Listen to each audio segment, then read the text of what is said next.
Hi there. Welcome to another episode of Asia's Athlete, the podcast where we dive into the lives and minds of extraordinary athletes who defy the limits of age. This is your host, Kush Khandelwal. I am back in San Francisco after a lovely trip out to climb in Wyoming, explored Lander, some of the crags around the area, and finally had a chance to visit Ten Sleep Canyon.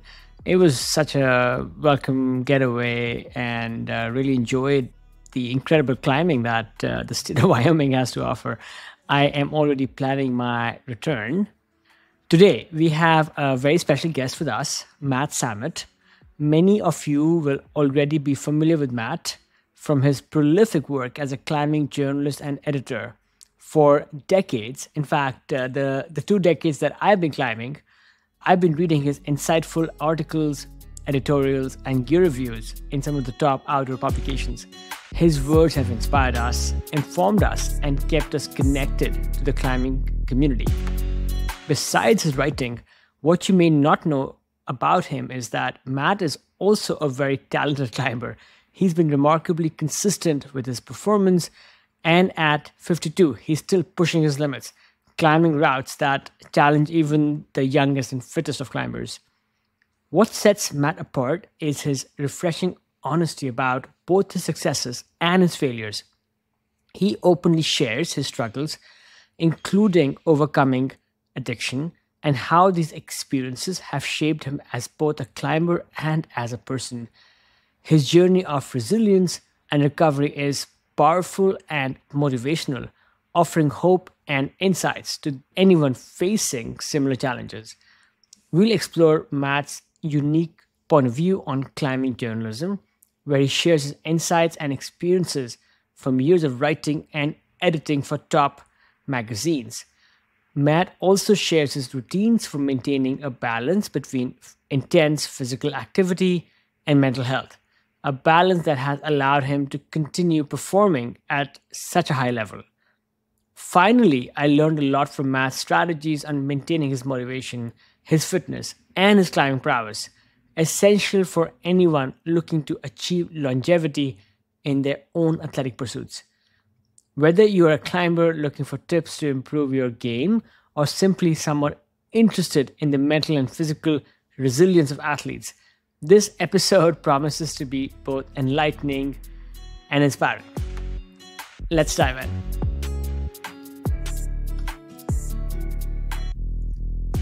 I live in Gun Barrel, Colorado, which is northeast of Boulder. I guess it's considered a neighborhood of Boulder. I'm from New Mexico, basically. Grew up in Albuquerque, but have been in Colorado since 1991. For breakfast, I had a whole wheat bagel with margarine and coffee. Pretty uninspiring, bland breakfast, but probably the same one I have every morning.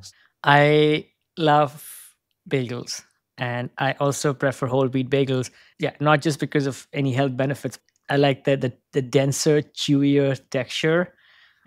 Well, that sounds like a great start to the day. Great to have you on the pod. You moved to Boulder in 91. So you've been, I guess, yeah, you've been in the Rockies or this part of the Rockies for a while now.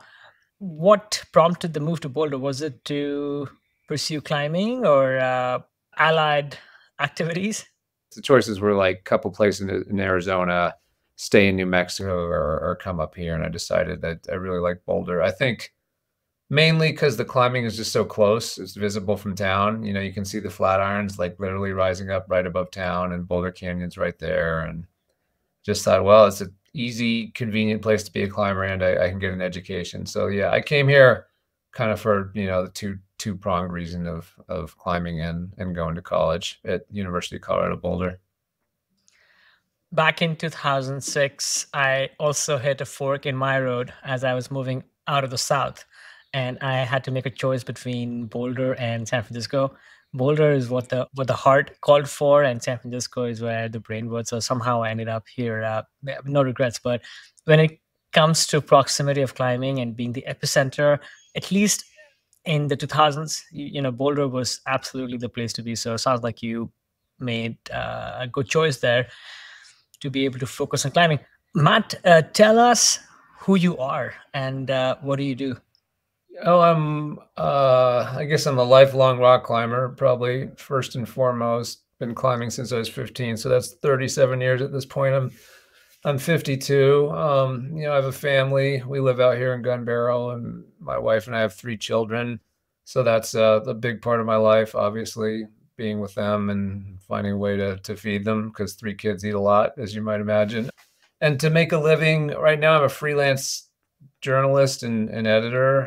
In the past, I've been a desk editor at primarily outdoor publications, climbing, rock and ice, alpinist, been on and off freelance throughout the years. In 2022, so 2 years ago now, pretty much on the nose, I was working at Climbing, which had been brought by Outside Inc., and they sort of shuttered all their print titles and laid a bunch of people off all at once, and I was one of those.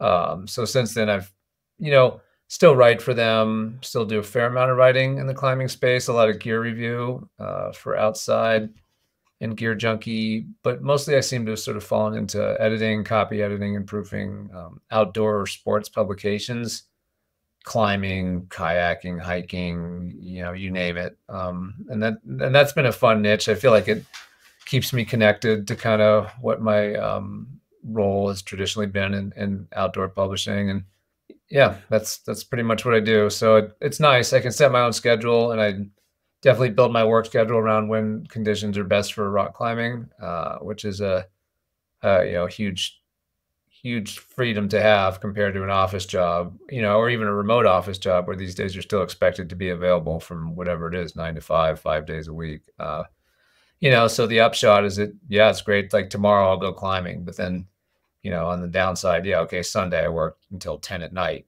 in order to have a little time to climb yesterday and tomorrow. So definitely a juggling act. Matt, you've been climbing since you were 15 and you have been writing, or let's say I've been devouring your climbing writing, your editorials, your journalism, and also your gear reviews for the last 2 decades that I've been climbing. So yeah, thank you for all your contributions to help us stay psyched. Yeah, stay geared with the best climbing shoes and whatnot. Just talking about climbing for a second, what do you think might be some of your accomplishments that you're more proud of? I've been climbing so long and I've never kept a climbing journal. A lot of friends I know have, whether they have an 8A scorecard where you can log your ascents or a little notebook, they write everything down. I remember my parents gave me one in high school and I wrote down about 3 climbs, and then I immediately lost interest. I was like, I don't remember and I don't want to take the time to remember. I think what I'm most proud of is that I've been able to have longevity in the sport and still perform at a level in my 50s that I was performing at in my mid 20s, obviously with a lot more work. Like I really got into sport climbing. Like I learned in the 1980s when there really wasn't much sport climbing around in America. There were hardly any gyms. Like, what you had was traditional climbing, mountaineering, bouldering was big, which I was fortunate to have right above Albuquerque. There's a lot of boulders. And like, if you wanted to get good at rock climbing, it was sort of understood even back then that you went bouldering. This was before crash pads. But then in the late 80s, there started to be more and more sport climbing, and we were lucky in Albuquerque. We had some of the earliest sport areas actually in the country down there. We had Cochiti Mesa, where you can't really climb now. There was a huge fire, and I guess the cliffs were destroyed, the spalling and soot and stuff like that. We had Socorro, the Box Canyon, which was an early sport area. And it, definitely showed that it was an early sport area. Like you do a 50-foot route and there'd only be 2 bolts because, oh, you don't need the bolts on the 5/8 part, and you don't need the bolts on the 5/10 part, or there's some weird stopper you can put in or a hole you can sling. And I think a lot of those routes have been fixed now. Like stuff we were doing with 2 bolts probably now has 8. But there was that. There was the Enchanted Tower. And then, it was easy to get up to Colorado, where Penitente and Shelf Road were 2 of the early sport areas. And, that was big for everyone back then. I mean, kind of like the new, they sort of came of age at the same time. Suddenly there were places where you could go where there are dozens of sports routes instead of the occasional odd bolted thing or a little pocket of sport climbs. So as those became more available, I definitely got more and more into sport climbing in my late teens. And then by the time I was 25, I climbed my first 514. And yeah, I guess what I'm most proud of is that, that was near the top end of the scale back then. It's definitely far from the top end of the scale now, but it's still understood to be difficult rock climbing, and I think it takes dedication to get there, unless you're just a gym kid and you're like, I don't know, seems easy. But I guess I'm most proud of the fact that I can still do it, at age 52, and certainly, I look up to people who are older than me who have been able to do that grade into their 60s. I mean, not that the grade matters per se. I mean, a grade is just a grade assigned to a piece of rock, and I'm not doing these routes for the grade. But at a certain, the harder climbs get, the cooler they get, right? The holds get smaller, the sequences get wilder, the holds are farther apart, the position is wilder because these things are so steep, they stick out over the hillside. And I guess what I like the best about still being able to do that is I still get to have the experience now and kind of feel a lot of the same feelings that I felt, 25, 26 years ago. This feeling of pushing myself and pushing through fear, and the dedication and sacrifice it takes me to get there. Remarkable indeed, Matt, that you are climbing at the same or close to the same level that you are at 52 that you were doing at 25, when you first sent your first 514. And you talked about a couple of things that still keep you psyched, Mhm. I'm wondering, anything else that comes to your mind when you chase a goal in a way? Sure, grade, it's not about the grade, but grades help us, let's say, quantify progress, sort of a human need, so to speak. Anything that you can think about which helps you stay motivated to put in the time, the training, and the discipline to chase something that just, for a lot of us, gets harder and harder with age? I think for me, it's that there's just no alternative. I just can't think of what else I would be doing, like I've had periods where I've had to have long breaks from climbing because of my health, and, found other stuff to do, go for a walk and do yoga. And, I'd have more time to spend with my kids. I mean, climbing takes you out away, 3, 4 days a week. You're gone half a day, if not more. But nothing has ever given me the same sense of purpose and satisfaction as climbing. And I guess it just, when something gives you that much, it doesn't really even feel like a sacrifice or hard work to invest yourself in it. It just feels like, this is what I love to do. This is what I do. I'm going to keep doing it. I mean, there's certainly ups and downs. Like, this winter, so I have these local projects. I really like putting in new routes, putting in the bolts and being the first to get the first ascent. I like the kind of exploratory aspect, the puzzle solving of it. You're the first one to figure out the sequences. And, if you put the routes in, no one else really is climbing on them until you do them, which, gives you the advantage of having a little bit of peace and quiet in a pretty popular sport. So I've got these things I bolted around Boulder. One's in the Flatirons, another one's in a canyon west of here that, I had tried some and could do moves and link moves, but couldn't really link enough moves in succession to feel like, oh, these things are possible. But I could see that they could be possible. So this winter, I trained a lot, specifically for these routes, because they're both sort of in the same style, which is very, very bouldery. Both of them have like 2 cruxes back to back, a hard boulder problem into a slightly less hard boulder problem with no real rest in between, which just sort of requires that you fire your muscles in a certain way, recruit in a certain way. It's not sort of what we typically think of like with a long, hard rock climb where you're resting and slowing your breath at rest and slowing your heart rate and getting ready. This is just full on, like, once you're in the section, you have seconds to execute before, you go totally anaerobic and fail. And so I trained really specifically for those and got really close on one of them a week or 2 ago and put my whole spring into it. And then it got hot and suddenly I couldn't even do the moves anymore. And honestly, I was up there yesterday and I took all my quick draws down and everything, and came home and just ate a bunch of chocolate peanut butter cups and just thought, what the hell am I doing with my life? I'm 52. I have 3 kids at home. I'm sort of semi-employed, and I've just put like, basically like 6 months into climbing like 60 feet of rock. Like it's the most pointless thing ever, and failed.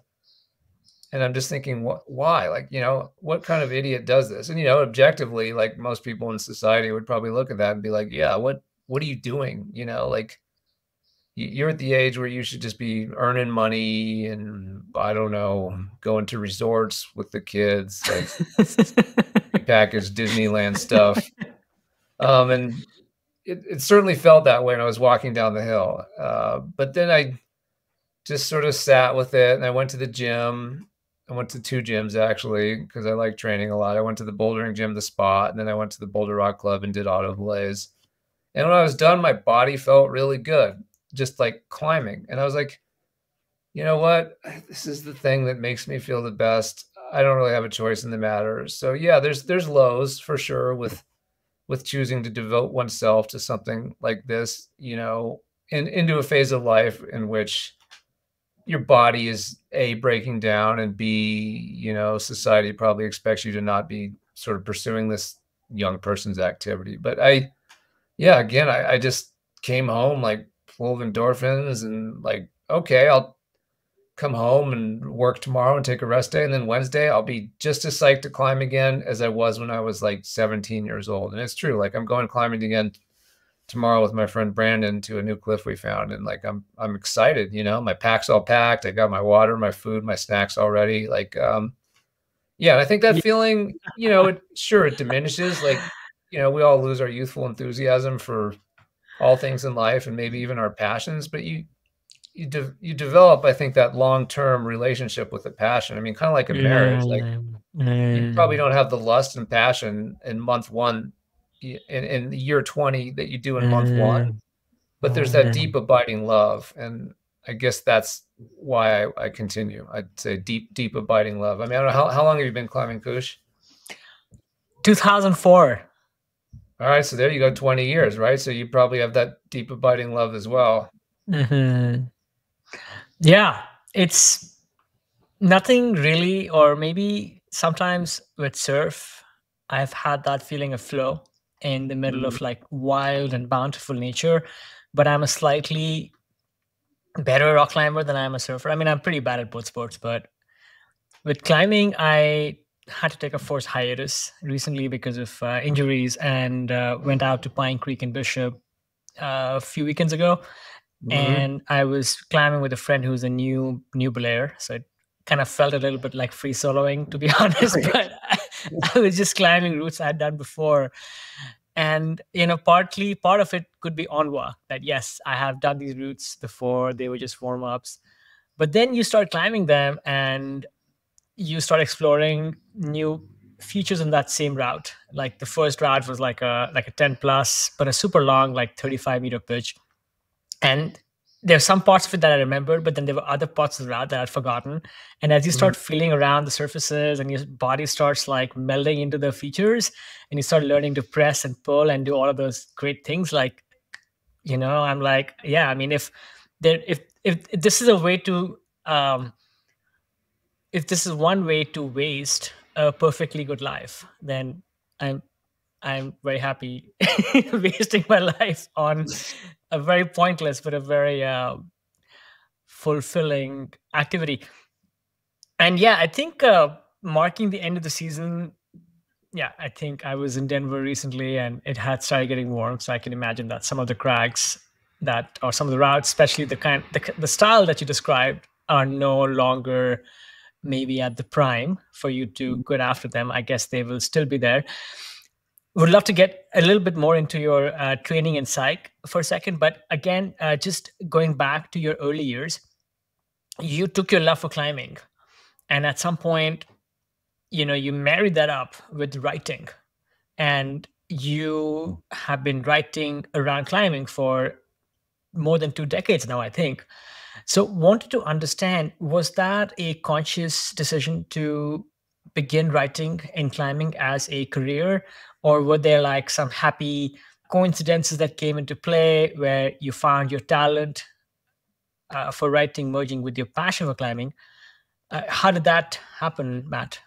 I did some of my first climbs when I was 12 with a family friend, Bob, who was my dad's college roommate. He lives out in Olympia, Washington. And one summer, my dad's like, "Oh, why don't you go out and spend a week with Bob and run around the mountains?" I think I was just kicking around Albuquerque bored like kids are. And I went out with Bob, and he's just so gracious. I mean, to take a week to show a 12-year-old kid around the mountains and go on these long technical climbs. And I went out there every summer after that for 3 or 4 years and climbed with Bob. And that was the only sort of exposure to climbing I had. But I remember when I came back from that first trip, I needed to write like a creative writing essay or something for my English class. And I think I wrote about like what would happen if I had fallen off one of those climbs we did. I think it was a peak facing Mount Rainier, maybe Castle Peak or something like that. I'd have to look it up. But I sort of imagine what it would be like had the rope broken if I'd fallen. And the teacher really liked it. He's like, "Oh, this is great. You should do more of this." And I didn't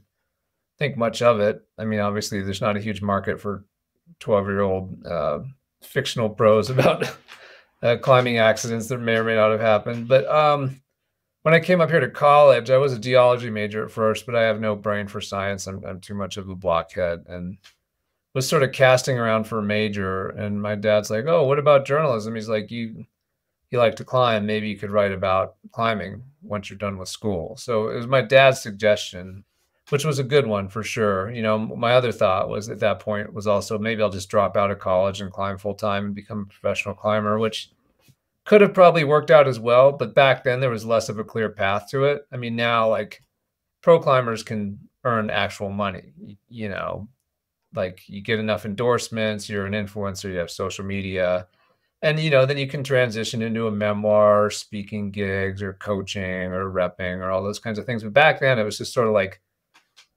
there wasn't much. Like you were one of the best, or you weren't really anybody, and you had to compete too. And yeah, I remember him telling me like, "Yeah, you could drop out of college," but he's like, what happens when you're 40 years old and your fingers hurt all the time and you don't feel like climbing?" Which is kind of funny because that's 12 years ago for me now. And my fingers are fine. But he had a point. I think the main point he was trying to drive home was learn a skill. And so I'm definitely grateful that I studied journalism, and then that let me write about climbing. I got into it actually through Climbing Magazine, which used to be this kind of the juggernaut of climbing publication. And the first thing I ever wrote for them, ironically enough, was a report about a competition down in New Mexico, the White Rock Meltdown, which is held at the Overlook Crag in White Rock, New Mexico, near Los Alamos. It's like on the rim of the Rio Grande Gorge. It's a basalt cliff. But they had like a one-day competition where you just try to do as many routes as you want. And I remember that I won the competition, and then I was stuck. They were supposed to have someone else write about it, but they didn't have anyone else. And I knew the editors at Climbing Through Rifle, and they're like, "Oh, you should write something." And so I did, but then I was stuck. I was like, I had to write about myself, but I was also I don't know. I remember writing about myself in the third person because I was like, I can't write in this news piece that I won the competition. So that was my first piece for them. Then I moved to Europe in the mid 90s and started feeding them back World Cup competition reports and little news items. And then after that, did like a guest essay, and that turned into a column. So and then in 2002, I started working there as a desk editor. And, since then until 2022 on and off, I was a desk editor for the climbing publications. But yeah, I was sort of lucky enough to just like know the people who were running climbing from the rifle climbing scene. And I think I cold called them when I graduated and said, "Hey, do you guys need any information from Europe?" Because I was moving to Italy after I graduated. And they did. And so it was started with small stuff, built to bigger stuff, and then just kind of gradually built my skill set over the years. You took a chance, and you leveraged some relationships you had with the climbing community and people you met who were running Climbing Magazine, and you were able to, over time, put your energies, your talents, your passion, and create a career out of it. I'm guessing the scene with climbing writing back then was just very different. To be honest, I don't even know what climbing writing is these days. I think I have, at least for short form content, like most of us, and consciously shifted to ingesting, yeah, what people put out on social media and whatnot. I still love long form writing, love reading books, but as much as I love going to bed at night with a physical book or a climbing magazine and just kind of like immerse myself in the story, I think that experience is not as common for me anymore. I want to ask you a little bit about some of that transition, but one thing I did want to ask you, as you started to write and write passionately about climbing, and also continue climbing at a high level as you became a better climber, did your experience as a climber influence your work as a writer, in the sense were you able to stay objective in climbing writing? Because you were doing these two things at a high level, and I'm wondering, like, how did they influence the other, and if there was any objectivism that was at risk there. Yeah, I think that's a good question. I know when I started in 2002 at climbing, I was just 30 years old and I still had kind of a chip on my shoulder. So I think that some of the stuff I wrote reflected that, and I had a big ego at the time, even bigger than now if such a thing's possible. But yeah, it definitely I think so. I mean, I'd probably go back and look at some of that writing and probably cringe like, boy, I seem like I have an axe to grind about how other people are climbing, and or I think very highly of myself. I've seen other climber writers fall into that trap too. I mean, I think that was probably a period of the era too, back when Climbing Magazine was still kind of the conduit for information about the climbing scene. I mean, now, it's there as a website and they brought back Ascent. But like you said, there's so many other avenues for climbing content that your voice kind of gets drowned out amongst the myriad, thousands of entry points now for content, be those Instagram posts or YouTube videos or whatever's going on. But I think I grew out of that pretty quickly. It sort of gets beat out of you. You work at those magazines enough, and if you misstep, you hear about it. Like there used to be feedback letters and people would talk to you in person. And after a while, I think there's either course correction or you burn out, which I've seen a lot of other editors do too. People would come there, they're like, I love climbing, I love writing, and then they'd be there like a year or two, and they'd be like, I don't love either of those things anymore because now this is my job all the time. And a lot of them would stop climbing or they'd just be burned out on writing and editing. So yeah, I think to do those jobs for a long while, you have to get pretty good at separating your passion from your vocation. But I think that trying to quote unquote be someone as a climber probably colored some of the way I wrote, especially early on. But I've tried not to let that happen in latter years. I don't know. Tried to learn from my mistakes. You had mentioned, I think I was reading somewhere, a period where you were writing in a darker, a more sarcastic tone. Sounds like you were able to navigate those feelings as time progressed and maybe find a more positive voice. Mm-hmm. You've been around outdoor journalism and writing for so long, and you're still in it today. I'm curious, what's the state of outdoor journalism? And how does somebody who's aspiring to be an outdoor writer or a journalist, how did that person rise above the noise? I think it's harder now than ever. I think the main rule that holds just as true now as it does back then is that you need to have a recognizable voice. I think that's the big thing. It's easy to sort of put the basic components of a quote unquote journalistic story together, who, what, when, where, why. You have your lead, your nut graph, and then you fill in the information below in sort of a descending hierarchy of importance. And anyone can do that. But I mean, think about your favorite authors in whether those are at online venues or print magazines. Usually they're the ones who have a distinctive voice, right? You're like, oh, this is for sure an article by, I don't know. I read the New Yorker a lot, and what's his name? They have one guy who always writes the outdoor articles. I wish I could remember his name better.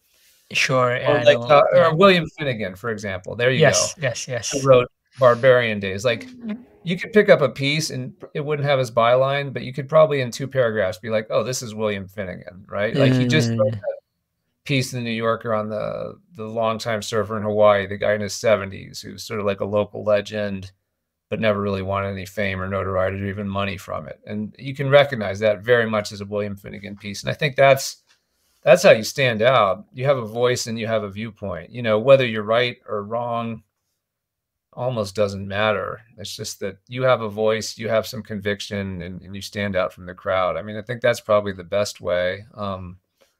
In terms of how you get your foot in the door these days, I'm not sure because, like you said, I don't even really know where the door is. It doesn't seem like anyone does. But mm, yeah, I mean, if you're just starting out, posting your own content wherever it is, make sure you have a viewpoint. Or like Magnus Midbro, mm, you mm, can see the evolution of his channel, but he's always sort of been himself and had a viewpoint and been sincere. And I think that's what attracts people to him. He's not just like, mm. hey guys, climbing is great. I love everything, this sort of anodyne viewpoint. He's like, here's what I'm into, here's why I love it, and I'm going to show you me doing it. And people respond to that.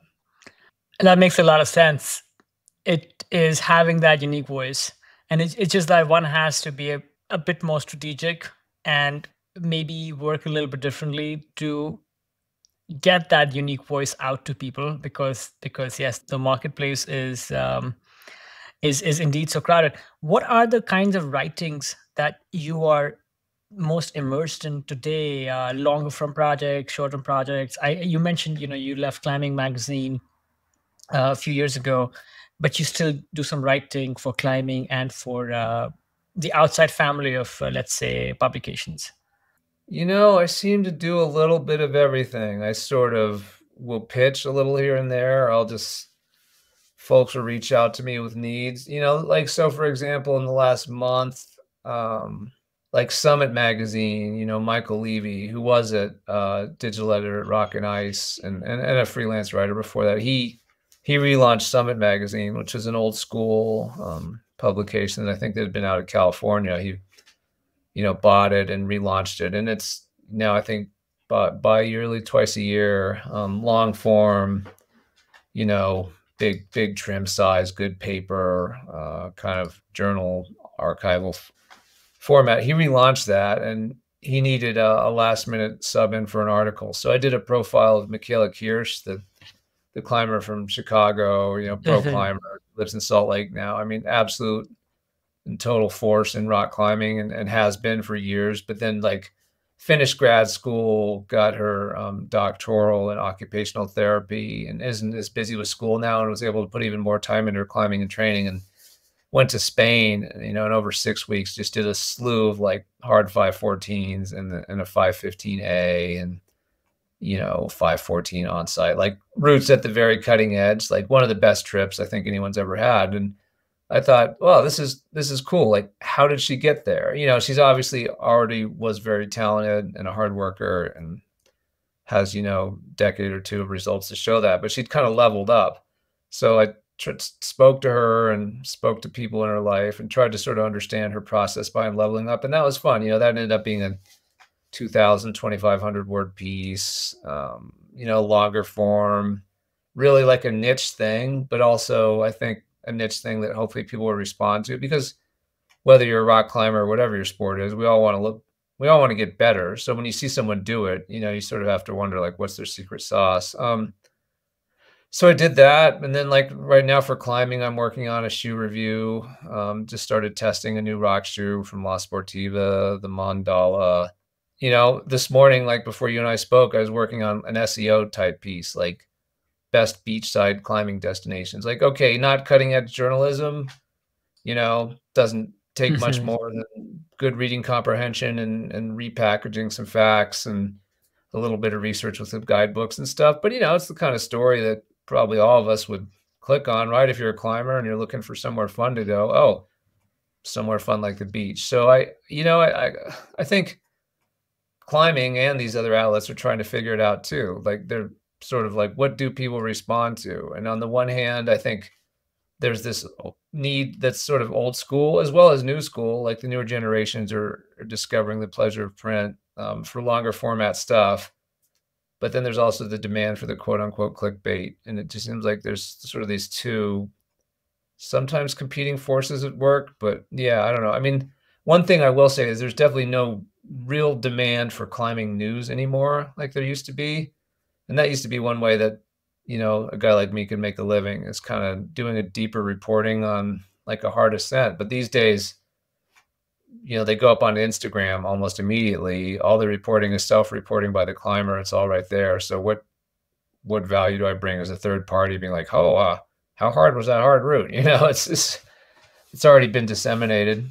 That is an excellent point that I think it's easy to forget, which is, again, just until a few years ago, we would wait for that climbing. I mean, for the post person to bring the bi-weekly or monthly issue of the climbing racks to the doorstep and pour over like all the new things. And somehow that's just gone because now you can just grab all of that. But I think the work that you're doing in unearthing the longer form stories, like the one around like the phenom Michaela, I think that is, again, quite valuable because it is, again, like peeling back the layers. A question for you around the writing process itself. Are you using any AI tools to help your writing? Oh God, no, never. They seem, I don't know, everything I've seen that was written by an AI or that I've seen posted to me looks like a middle schooler who was told to write a 2-page report and was out of ideas by the second sentence, but then just kept filling the pages. I could never. Fair.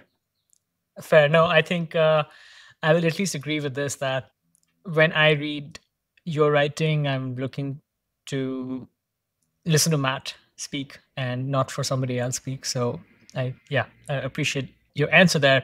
I wanted to talk a little bit about some of the challenges you've had, Matt, over the years. You nearly lost your life to benzo addiction. Where are you now with the addiction?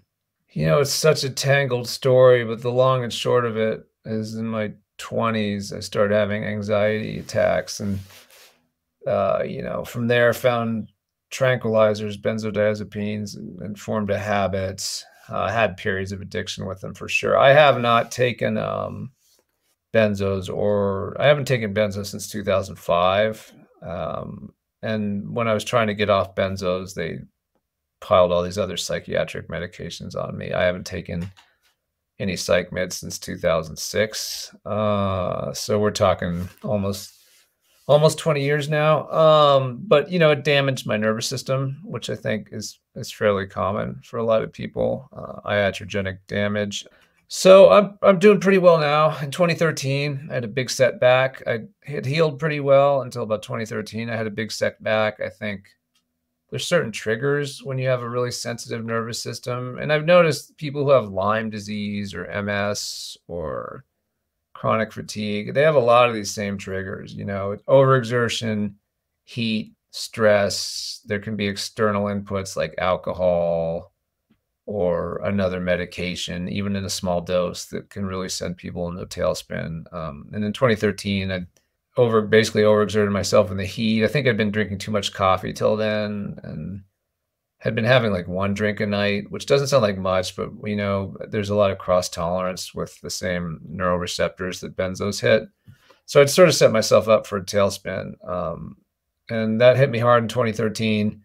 Took me a good couple years to even get stable again after that. And I didn't really climb during that period. And it also caused a lot of health issues that I had to address. I think just the chronic stress of being in this really bad way with some symptoms again. And then since then, I've continued to heal. I still for sure have my challenges. There can be insomnia, but I don't really let it get to me at this point. I mean, I just deal with it.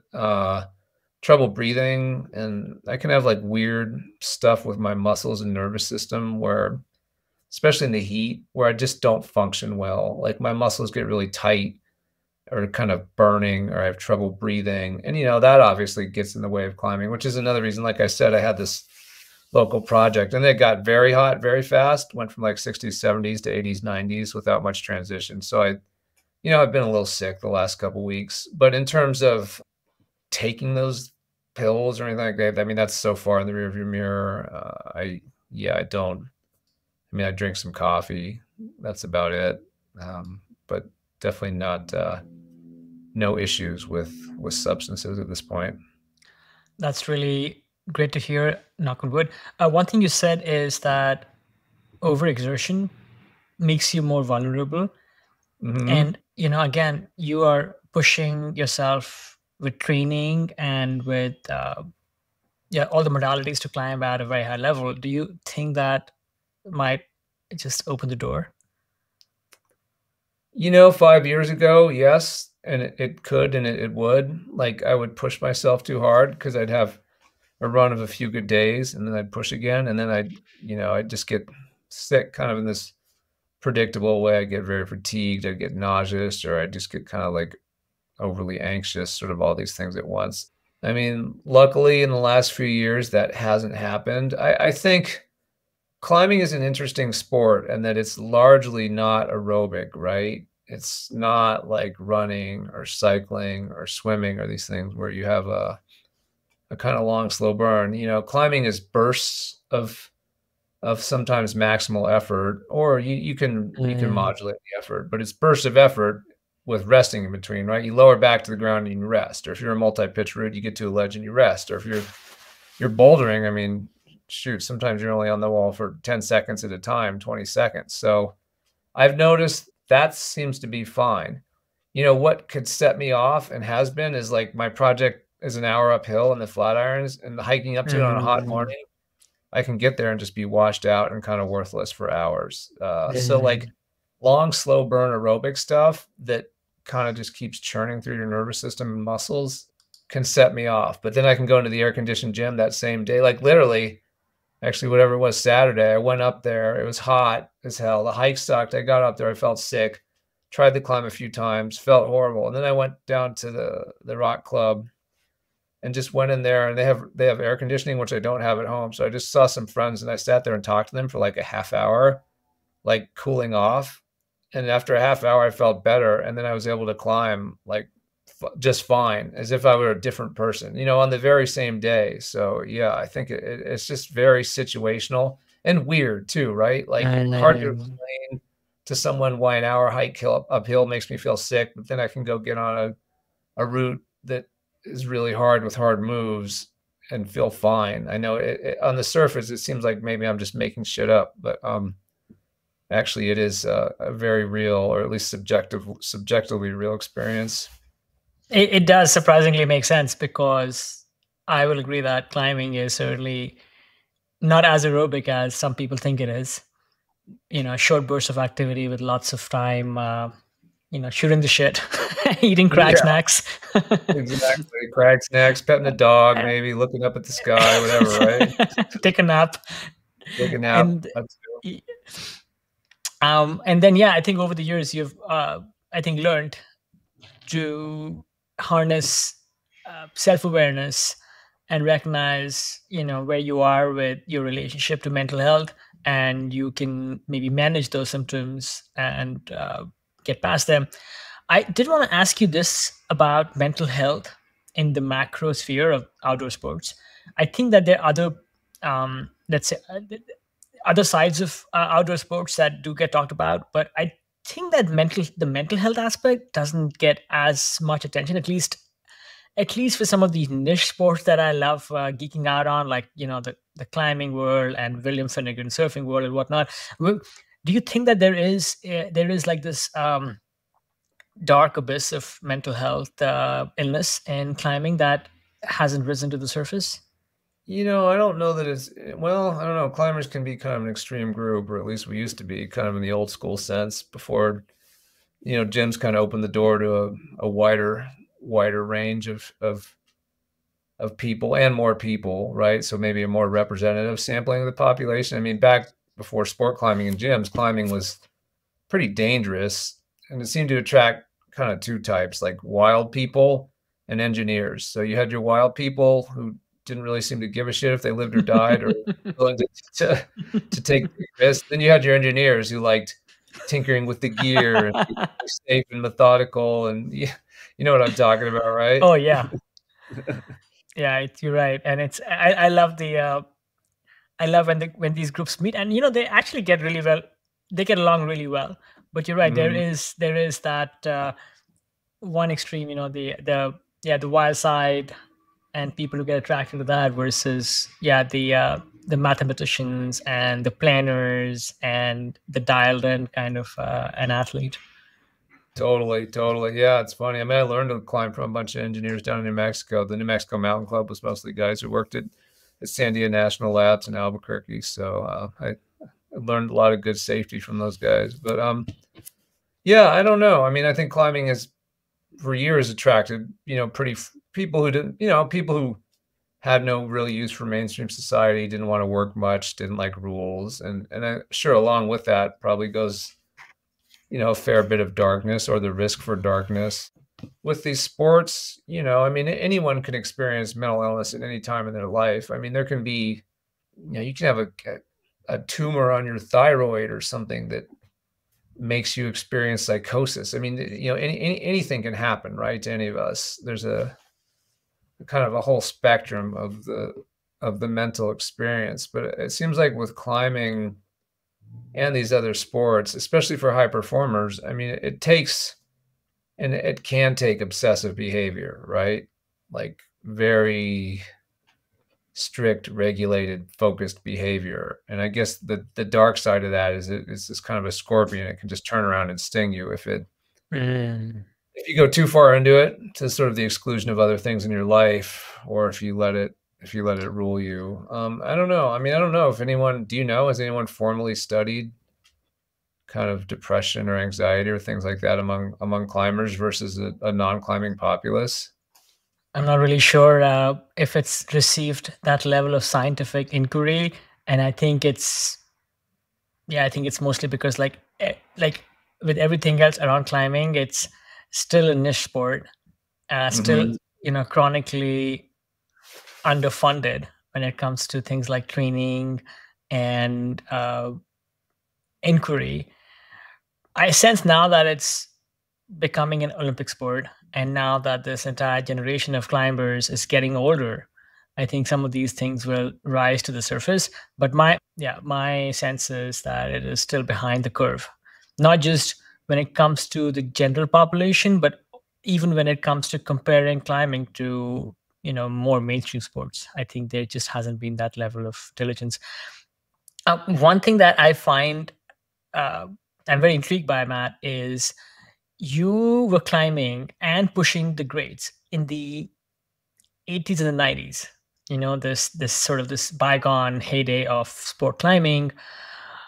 There was this culture of pushing the grades and lycras Mhm. and but then also in the search for uh, excellence, starvation and eating as light as possible. At the same time, I believe you were also battling addiction.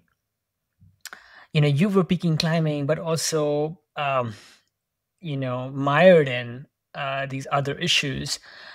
To me, this sounds somewhat improbable, that you could climb at that level but also have this crisis going on.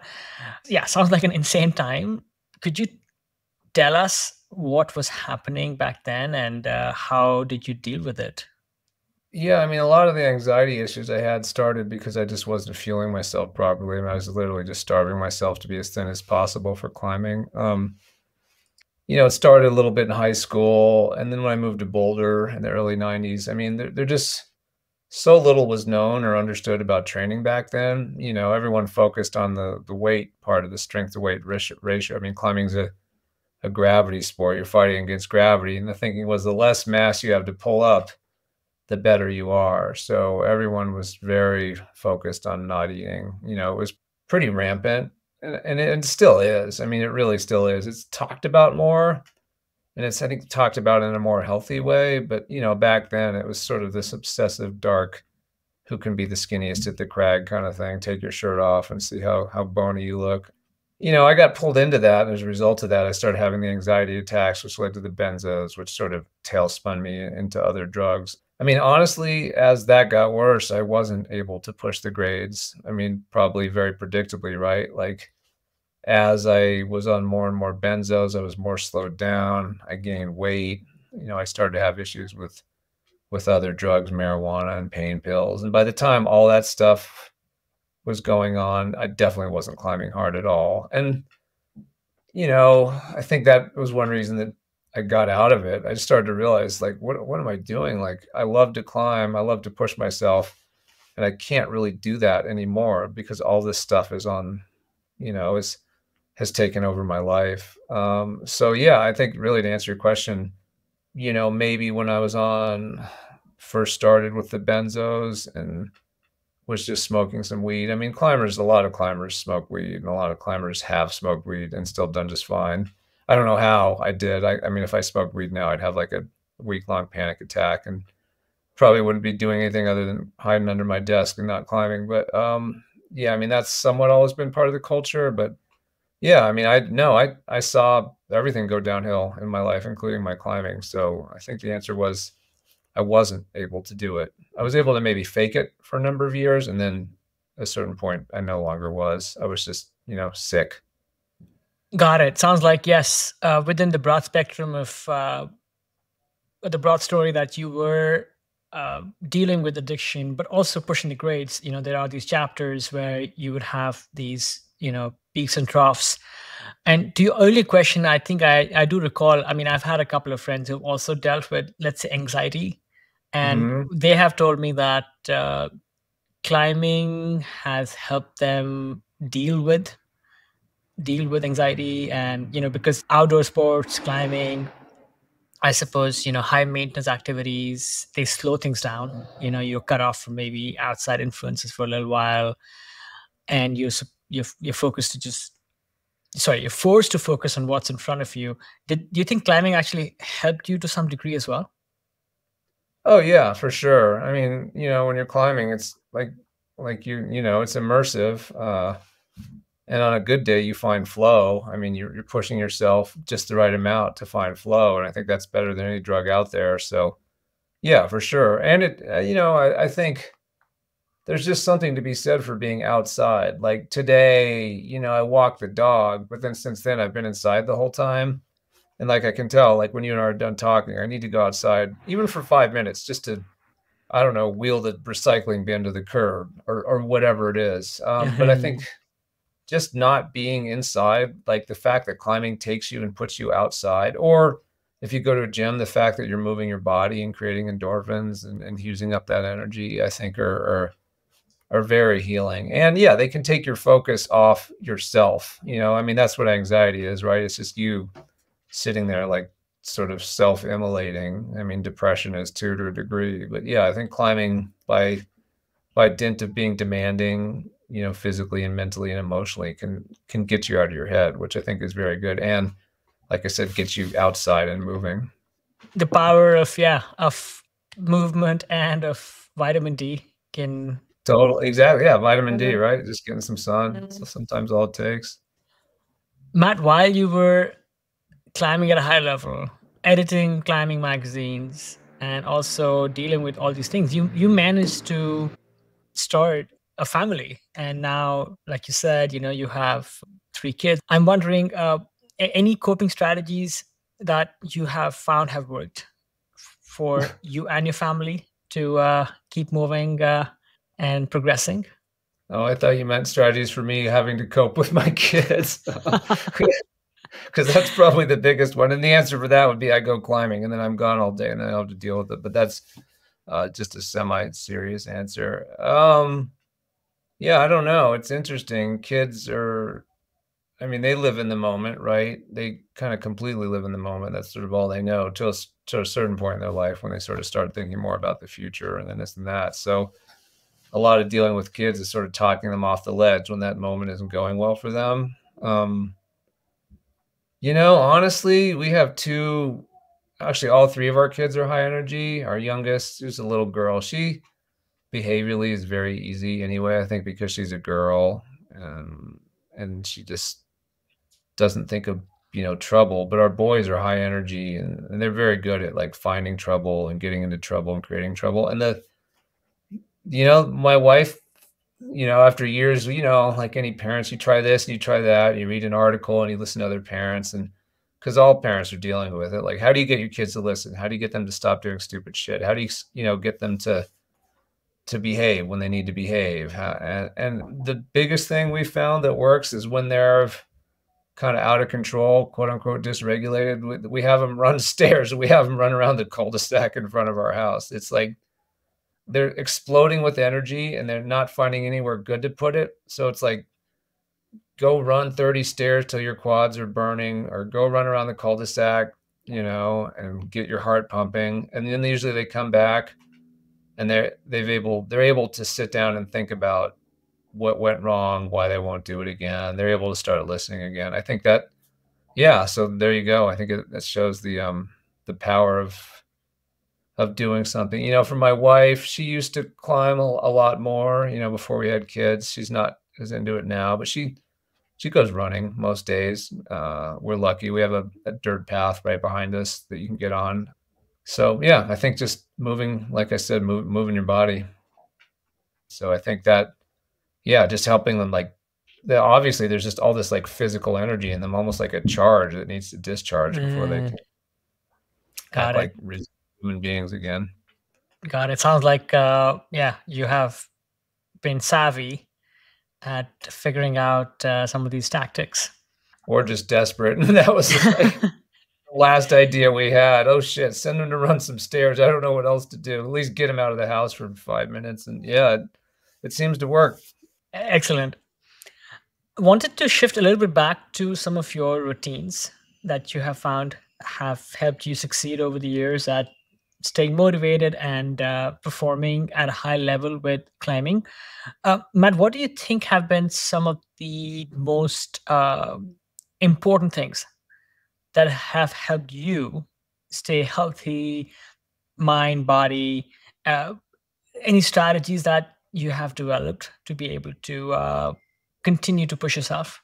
I think the thing that's been most useful for me is just having a use it or lose it philosophy. I know that maybe sounds kind of banal and trite and predictable, but it also just seems like it's the truth. Like, the older you get, if you're not using those muscles and if you're not pushing yourself, it can go away pretty quickly, on a physical level and on a habitual level. Like, I see guys my age or a little older at the gym, and you can tell they've kind of stopped pushing. They like put on the big comfy rock shoes and they top rope routes that are technically probably not that hard for them. And that's fine, right? They just want to move around and do climbing as a meditation. I'm not interested in that, at least not yet. And so I found that I think I need to continually push myself, almost every time I go climbing. And I think it's also useful to move every day. There's a lot of thinking out there, and you'll hear other podcasts who are like, well, on your rest day, you just need to lie around and eat and have some ice cream and watch YouTube. And I mean, maybe that would work. I don't know. I don't have the luxury of doing that because I have 3 kids and have to work. But I also have just found that if I don't always do something physical every day, I feel worse. Yeah, I don't know. Have you noticed that at all? I certainly feel stiffer, if nothing else. Like, I have to put in time every morning, mobility and some physio that I'm doing. And actually, for me, it's also very important to do some of that same thing at night before I hit the bed. And if Okay. I'm quite tired from, let's say, a climbing session or a surf session, and I'm feeling kind of wrecked, if I can put in those 5 or 10 minutes at the end of the day to stretch, I will guaranteed feel refreshed the next morning. On the flip Mhm. side, if I don't do that, if I just pass out, then the next morning I'll wake up, with rigor mortis. So, so I have that. Living rigor mortis. It's the worst, isn't it? It's terrible. Yeah, I mean, every day I walk my dog, 1 to 2 hours. He's the high energy dog, so he needs a walk. I do yoga about 5 days a week.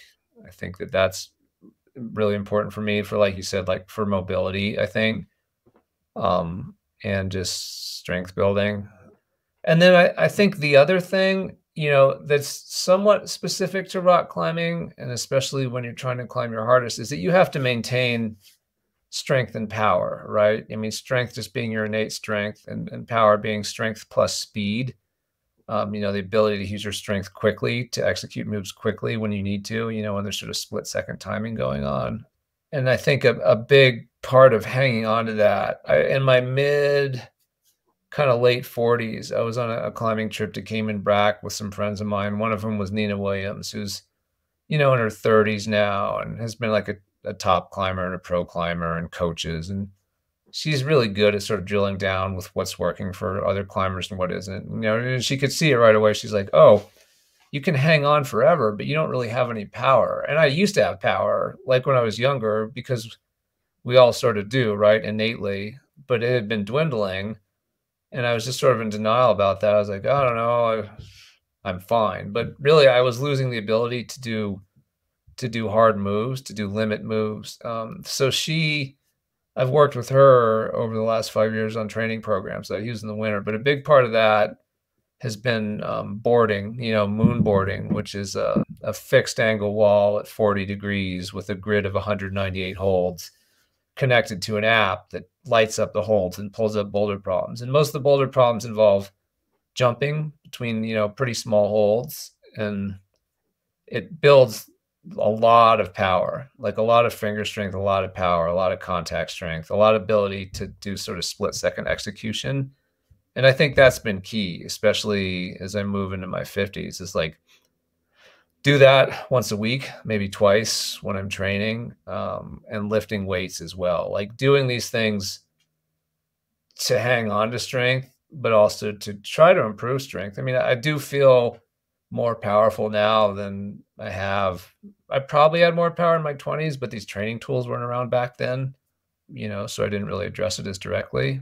Using those things, weights 3 times a week, moonboard once or twice, has really let me see and maintain gains from my 40s into my 50s.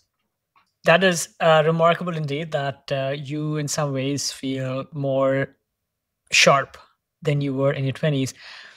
I did happen to chance upon this video of your enviable garage training setup, Matt, and yeah, you have these circuits that you made up, linking like your home wall to your moon board. I have played on the moon board a little bit. We don't have one right at my city gym, and to me, I think it's almost exactly the same as what you described, which is I've had so many friends tell me that 2 things. One is that I move like a sloth, and Okay. and I can hang on to jugs forever. But at the same time, it is harder for me to, generate more power, and I think if I try, so I think, the lesson is work on that weakness, work on the explosiveness. But the other side to that is sometimes, as we get older, we feel more fragile. I don't know if we are more fragile, but we certainly feel more fragile. I know that at least I am more injured. Many people I know who are my contemporaries, maybe older, they also complain about like freaking nagging shoulder issues and hip issues and ankle issues. What have you learned about your own body in being able to kind of surmount some of these, let's say, challenges that come to, let's say, body fragility with old age? And because a lot of us, the popular wisdom seems to be that, hey, if you do more powerful things, they will hurt more. And even within the tiny spectrum of like board training, the moon board seems to be that much harsher. Like I use a kilter board often, and I feel that's a little gentler, but the moon board is certainly, it doesn't hold back, right? So are there ways in which you're able to let's say mitigate and the harshness of like high, like limit training?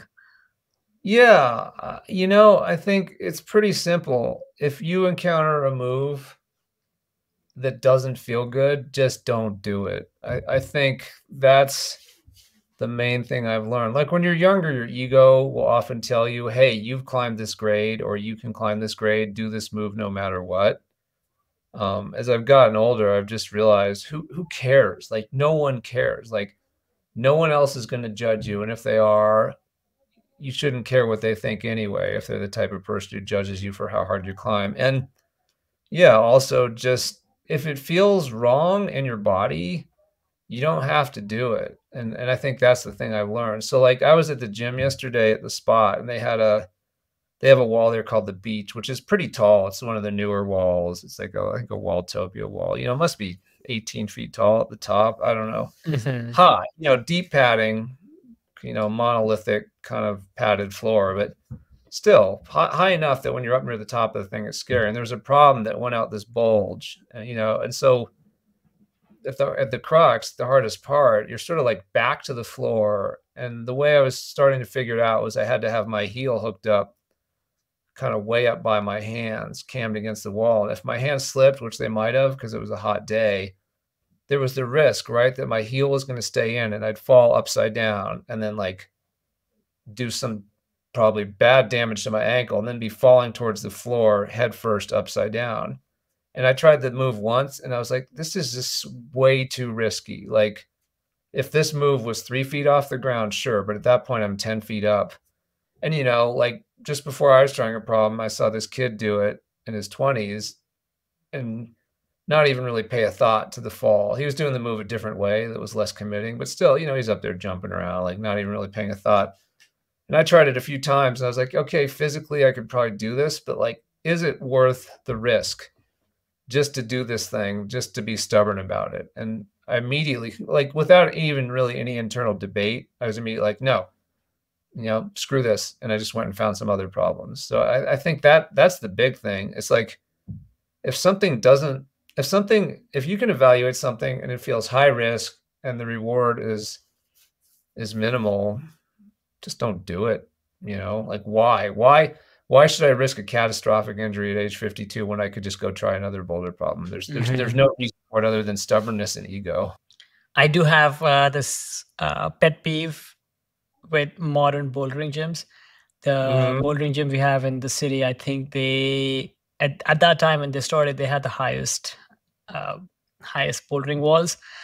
And I would joke that if you were in the lead cave and you went that high and forgot to clip in, they would pull your lead guard.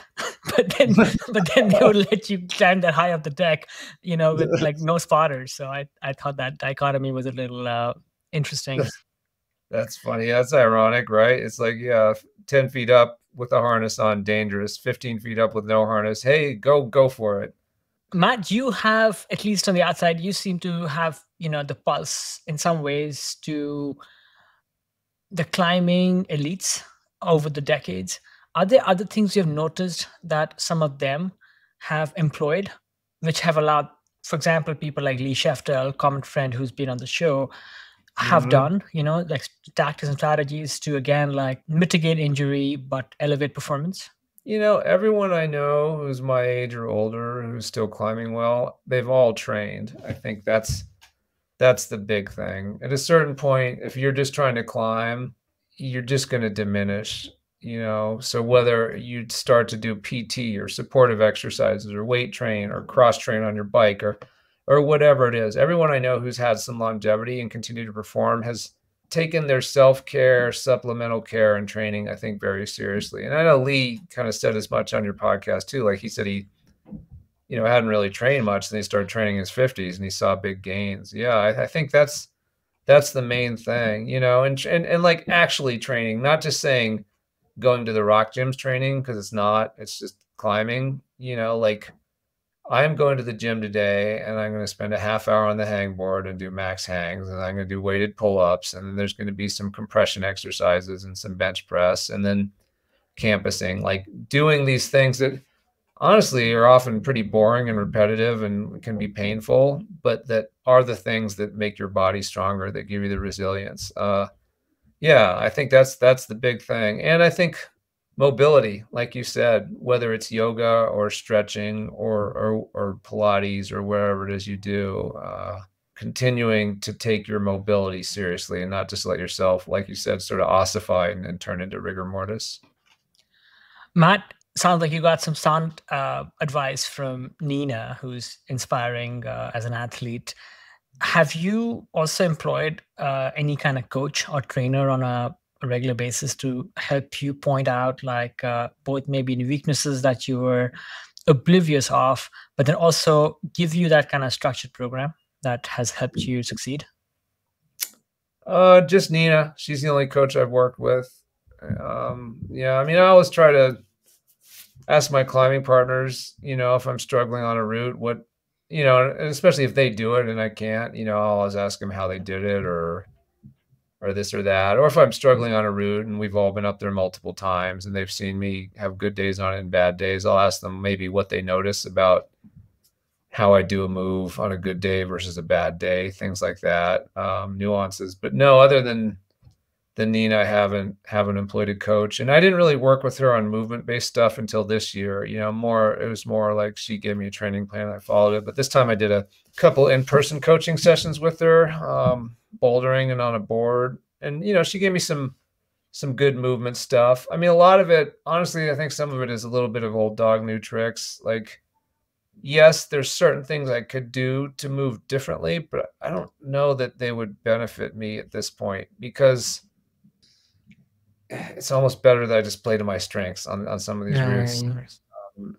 I tend to be a little sloth-like you. I mean, I have sped up, but I tend to climb pretty square frontally and not do a lot of like jumping and cross-body reaching. And I will go and work on those skills like on boulders and on the boards. And often I just find that I'm getting more tired by not climbing the way my body wants me to, which is kind of like hips open, square to the wall, frogged out, high feet. So yeah, I think it's been helpful in helping me see some stuff, but I haven't had more than a couple sessions of that.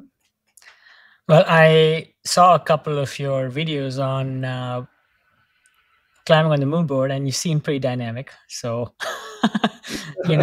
sounds like strength or not, sounds like you are able to harness that power and that rapid twitch movement where it's needed.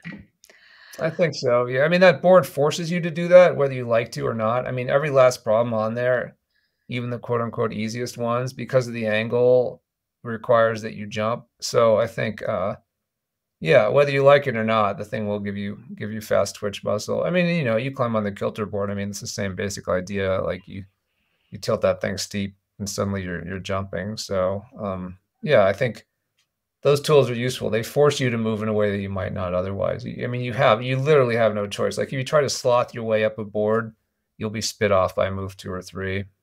Yeah, some useful tips over there. Matt, what is balance to you? You have this writing career, you're raising a lovely family, you also have these climbing goals that you are psyched on. What is balance? Boy, I wish I knew. I wish I had the answer, Krush. I think balance for me is honestly making sure that I still have time for my family. I think that's the big one. And a lot of that is FaceTime because that's important for kids. I think they need to see you and be able to talk to you and find you. But a lot of that is also behind the scenes logistical support. I mean, frankly, it's exhausting. Like I'll come home from a long day at the crag and there'll be 2 hours of chores at home because we have 3 kids, whether it's dishes, laundry, pickup, food prep, grocery store. I mean, you name it. Like it's all the stuff that, everyone has to do every day, but the more people that need to be cared for, it gets magnified. So I guess, yeah, I think one thing that's nice about the freelance work schedule I have now is that it's easier for me to find that balance. Like, I mean, I'm just trying to think of a sample day. Like today, I'm at home working. I worked in the morning, but like my kids have been around. My wife ran to the dentist, and while she was there, the kids were around. And like I went out and helped them try to download some video games and make sure they had lunch. And like I started dinner, already 6 in the morning, like started kind of getting the stuff ready for tonight. So yeah, I think trying to balance all those things, I guess it's just trying to be present for all of them. I mean, the main the main problem probably is the climbing. That's the biggest time and energy suck, and it's certainly easy to let that get out of hand.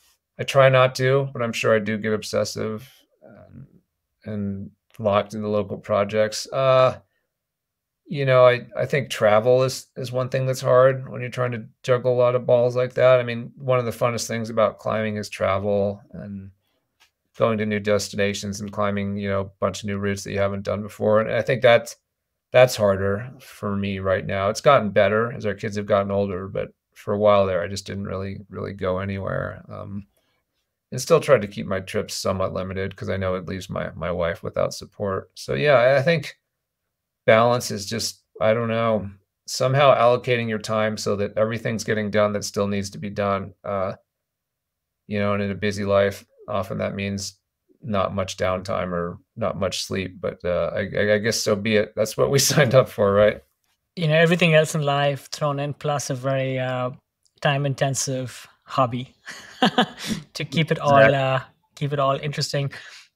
In terms of some of your work, as a writer, I think the last book that perhaps I've heard about that you published was Death Grip, and that might have been over a decade. Any current writing projects that you feel like sharing with sharing with us that we should keep our ears primed? I haven't written, like you said, a book in 10 years. I wrote a couple books for the Mountaineers, wrote Death Grip. I've written some guidebooks. No, I don't have any big writing projects like that on deck. Around 2015 or 2014, even right after Death Grip came out, I got back into magazines more on like the proofreading, copy editing side, and then moved back to climbing, and until 2022, all I was doing was magazine work, which just doesn't leave much time or energy for writing books, especially if you're also trying to climb. I mean, I guess if I wasn't climbing, I could come home at night and write, but that wasn't going to happen. So yeah, no, nothing on the horizon. Frankly, I found it's a lot easier to edit other people's books than to write your own, and pays better too, because you get paid an hourly or flat fee. With a book, you get paid in advance against royalties, and you might make a lot of money down the road. You might make none, and my books haven't sold super well, so I haven't really seen royalties from Death Grip. But yeah, it's honestly my main focus is just paying the bills for the family, and editing and taking on kind of shorter magazine type work is more of a sure thing, and then pays better. Matt, your writing has inspired me and many of us over the decades. Who might be some of your favorite writers in the outdoor genre? And you mentioned William Finnegan. Obviously, he is phenomenal. I can read his book many times. Others that you could point us to? John Krakauer has been a huge influence and someone I really look up to. I started reading his books and essays back when I was a teenager. Eiger Dreams, and then obviously like Into Thin Air and Into the Wild, and his latest book I think that came out was Missoula, right?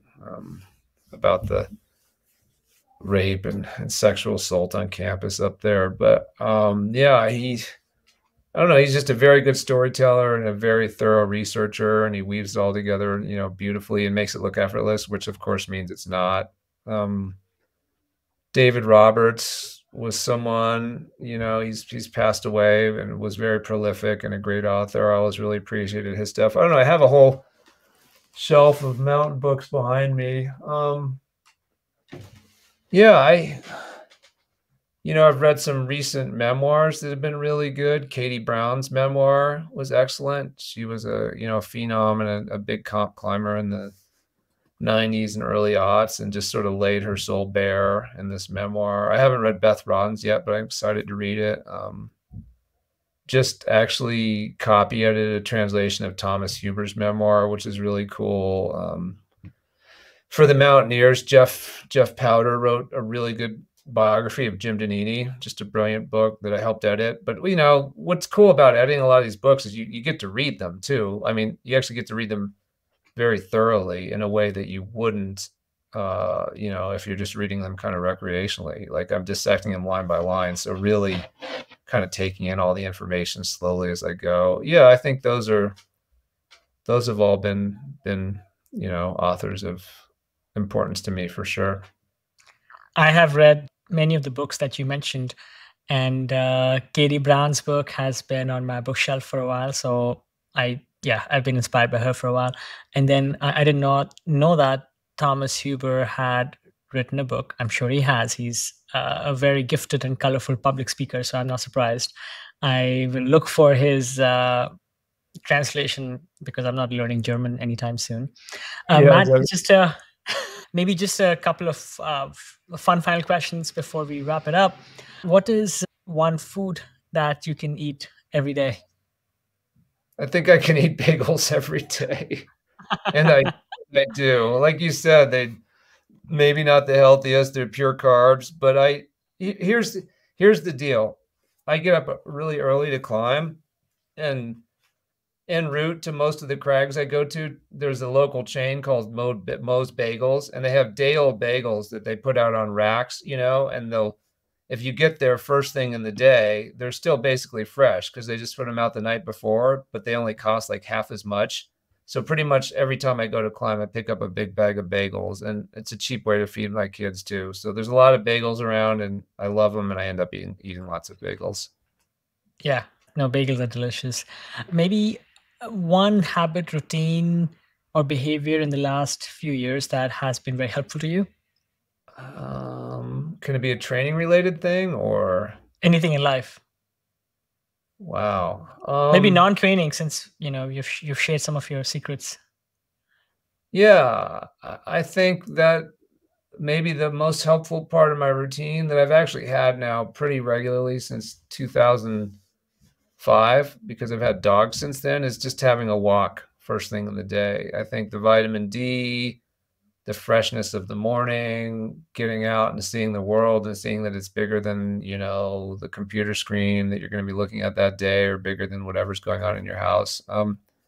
I think that helps a lot. It helps a lot with anxiety, depression, all those things. So yeah, I think just taking a walk every morning. And if you have time, one in the evening too. I mean, why not, right? I have a dog as well, and being a single dog parent, I can sometimes be a little lazy about the dog Mhm. walk. But yeah, when I get outside with him, I'm like, wow, his energy gives me energy, so it is time well spent. And then one other fun question: what has been the best use of $100 in the last, again, recent memory? Oh boy, that's a tough question. The best use of $100 in recent memory. There's a pair of Scarpa rock shoes, the Booster S, they discontinued, and then someone on Mountain Project was getting rid of a pair in my size, and this is five or so years or more since they've been discontinued, and they were, I think, exactly $100. So I Venmoed them 100 and got the shoes, and they're cherry and they fit me perfectly. And yeah, I'm psyched. It's a pair of rock shoes that you can't really find anymore, and I found a pair that fits me just perfectly. So I'm looking forward to using them this summer. Good rock shoes are great to have. They are, yeah, you know how it is. When you find a favorite pair and they discontinue them too, it's kind of heartbreaking. You're like, why did you guys do that? Why'd you do that to me? Where can I find those red moccasins? I can't find them anymore. Exactly. There you go. The classic 510 moccasins. I don't know. Look around eBay, Mountain Project forum. Someone's probably got some sitting in a closet somewhere, right? Exactly. Matt, final question on the subject of gear. You are a self-avowed gearhead. You've been reviewing gear for a long time. What piece of gear are you most psyched on these days, besides these rock These shoes? moccasins I just got. I just got the Petzl Neox into test, their new belay device, and I'd say that's probably the most interesting piece of gear that I've seen so far this year. It basically looks exactly like a gree, but it's a little bigger and a little heavier, but it feeds slack so much better when you're lead belaying. Feeds very smoothly like an ATC, and I think it'll kind of be a game changer for belaying, especially when you're belaying someone who's on a hard route at their limit, or you're climbing, with that taller partner than you who reaches down by their ankle with their long arm and starts yarding up a bunch of slack. And suddenly with the grigger, you're, trying to feed it out and short roping them, and it's getting jammed up. This thing feeds so smoothly, but then it also has that, belay assist mechanism in it. And I don't know. So far I've used it 2-3 days. It's really cool. And I think could be a game changer in terms of, safety and utility at the crags. Well, I refuse to let anybody belay me these days with anything but a gree. So anything that improves upon that is welcome indeed. Matt, how can people find you? And then how can listeners to the show be helpful to you? I'm a little hard to find. I think I'm on LinkedIn. You can find me there and DM me. I'm on Instagram as for Rizzler6514, which is PHORRIZZLER 6514. I don't post that much. It's usually moonboarding and cat photos and random scenery. I'm definitely on there. I don't know, how people could help me. I'd love to hear from other climbers in our age group and hear what they're doing and how they're doing and what's working and what's not in terms of, literally hanging in there and getting stronger. I think there's certain common things that we all deal with, right? Who are longtime climbers in our 40s, 50s, 60s. A lot of it, like you said, is chronic nagging joints and old injuries. Some of it's commitment. A lot of it's, I think, balancing life, because life gets more complicated the older you get with still wanting to climb, diet, things like that. Yeah, I'm always curious to hear what other people are doing and what's working, because we all kind of incorporate those things ourselves and try them out, and usually they're very beneficial. A lot of learned wisdom, I think, among older climbers. So it's always cool when we can share it with each other. That's why we have this podcast. Finally, Matt, some of your books, if people are interested in reading and purchasing them, where can they find them where it has the most benefit to you?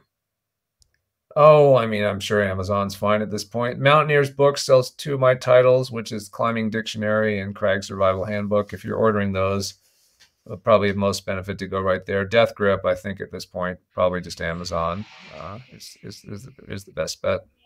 Awesome. Yeah, we will put all those links in the show notes so people have a handy link. Yeah, it's been a great conversation. Thank you so much for coming on Ageless Athlete.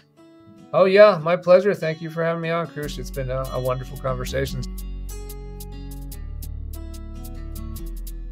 And that wraps up a really fascinating conversation with Matt Samet. From his unique perspective on climbing journalism to his refreshing honesty about both his successes and failures, Matt shared some truly valuable lessons. One of the surprising things I learned is how Matt manages to balance his intense physical training while maintaining his mental health. His approach to mindfulness and staying grounded is something we can all apply in our own lives, regardless of whether we are athletes or not. Another fascinating insight was Matt's resilience in overcoming addiction. His candid discussion about his struggles and his path to recovery was both moving and motivational. It reminds us that the road to success is often paved with personal battles, and overcoming them can make us stronger and more determined. I was also struck by how Matt views climbing not just as a sport, but as a form of storytelling and a way to connect with a broader community. His experiences in climbing journalism highlight the importance of sharing our stories and learning from one another. Thank you so much for tuning in to this episode of Ageless Athlete. If you enjoyed our conversation with Matt, be sure to subscribe and leave a review. Go to Apple Podcasts or Spotify and click on the 5 stars and share this podcast. Your support helps us continue to bring you these inspiring stories. Until next time, stay active, stay healthy, and keep pushing your limits. Remember, age is just a number. It is your spirit and determination that truly define you. Until next time, stay ageless, my friends.